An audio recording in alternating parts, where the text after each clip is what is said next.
Good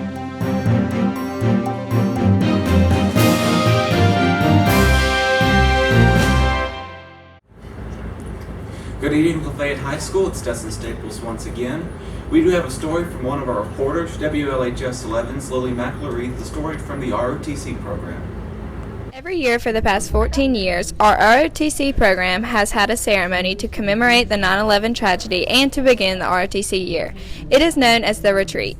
During the ceremony, the cadets took an oath and performed the symbolic folding of the flag. This year, Kyle Reichard, Michael Kapp, and William Warren were the cadets chosen to perform the folding of the flag, as Jackson Delane announces what each of the 13 folds made in the flag represent.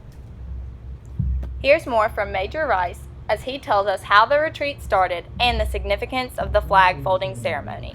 Well, we started 14 years ago, the year after the 9/11 tragedy in New York City. We wanted to do something to remember the occasion, but yet we also wanted to do something to start the ROTC year off as well. So we came up with the retreat and the remembrance ceremony. We're actually doing three things in one ceremony doing that.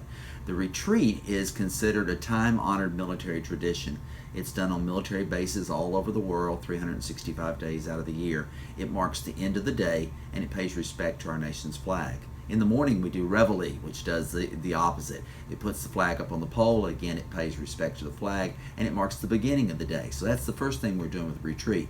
Then also the cadets take a cadet oath every year in which they promise to uphold the Air Force core values of integrity first, service before self, and excellence in all we do. So that's the second aspect. And then the third aspect is the flag folding that we did, where we folded the flag and we talked about what the significance of each fold means. And that was done in remembrance of now, 15 years later, not only those that lost their lives on September the 11th, 2001, but really for everybody that's given their life in defense of this great country.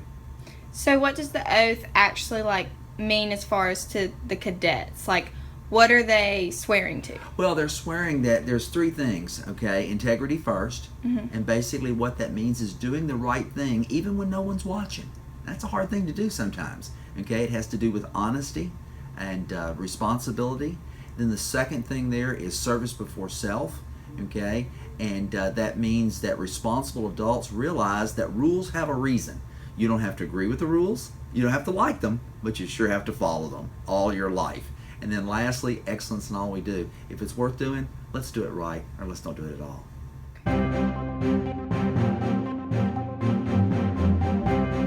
Good evening. We're standing at the current temperature of 64 degrees with just clear skies coming into play tonight. The good news is the clear skies will stick around and we'll be relative to a comfortable evening ahead. As we move ahead to our Saturday's forecast, we're going to see partly to mostly sunny skies. We're going to go at 94 degrees. Like again, our typical summer-like pattern has came to an end even though the first day of fall was this past Thursday. But the good news is fall-like temperatures are approaching next week. Now we're going to get a check of our sports with WLHS11's Laurie Branch. Hi, I'm Laurie Branch, and this is This Week on the Ship.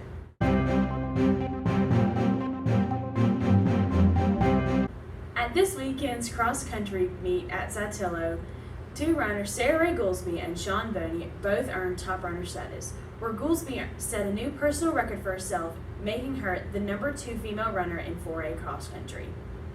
This week, our Lady Door volleyball players played a game versus Pontotoc and a game versus Ripley. In the Pontotoc game, with low errors and a clean game, Kirkland Pruitt was able to finish the game in 7 straight aces, earning a definite spot in the playoffs. Finishing both games in 3 sets, our Lady Door volleyball players will play Senatobia and Caledonia next week.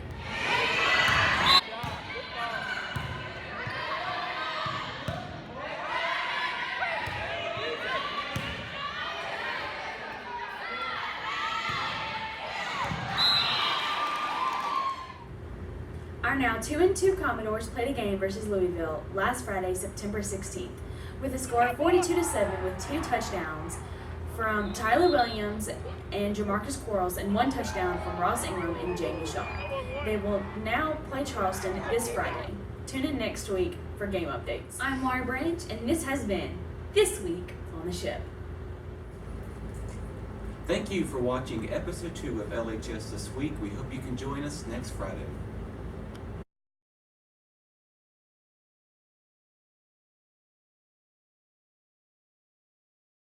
From the home of the Commodores,